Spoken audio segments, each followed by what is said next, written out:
The greatest power is to be self-controlled, to be able to train the mind and energy to focus it exactly where you want it and when you want it to be.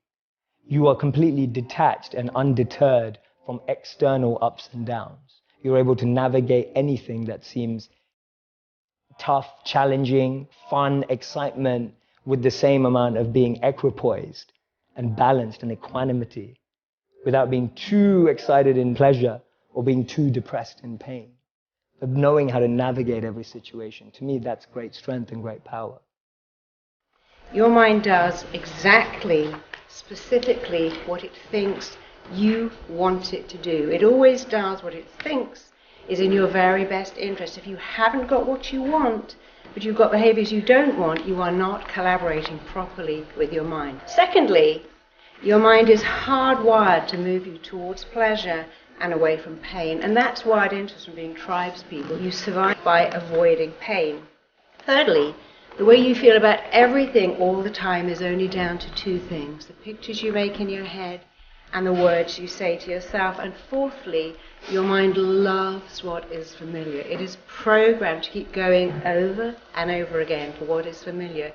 If you want to succeed at any level, you have got to make what is familiar unfamiliar and what is unfamiliar familiar. The stronger the emotional reaction you have to some experience in your life, the higher the emotional quotient, the more you pay attention to the cause. And the moment the brain puts all of its attention on the cause, it takes a snapshot. And that's called a memory. So long-term memories are created from very highly emotional experiences. So what happens then is that people think neurologically within the circuitry of that experience, and they feel chemically within the boundaries of those emotions. And so when you have an emotional reaction to someone or something, most people think that they can't control their emotional reaction. Well, it turns out if you allow that emotional reaction, it's called a refractory period, to last for hours or days, that's called a mood. I say to someone, hey, well, what's up? You say, I'm in a mood. Well, why are you in a mood? Well, I had this thing happen to me 5 days ago, and I'm having one long emotional reaction. If you keep that same emotional reaction going on for weeks or months, that's called temperament. Why is he so bitter? I don't know, let's ask him. Why is he so bitter? Why are you bitter? Well, I had this thing happen to me 9 months ago. And if you keep that same emotional reaction going on for years on end, that's called a personality trait.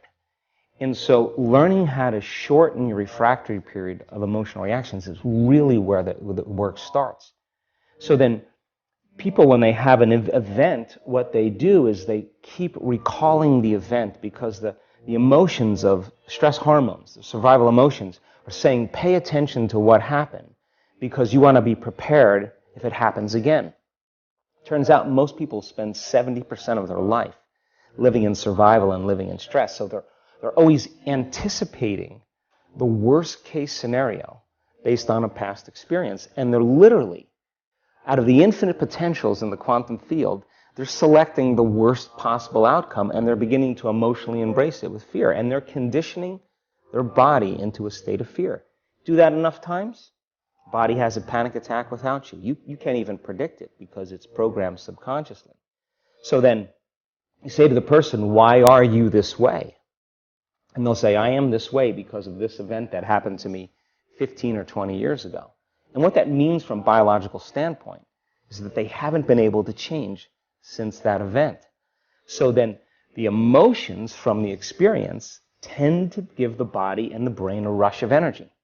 So people become addicted to the rush of those emotions, and they use the problems and conditions in their life to reaffirm their limitation, so at least they can feel something.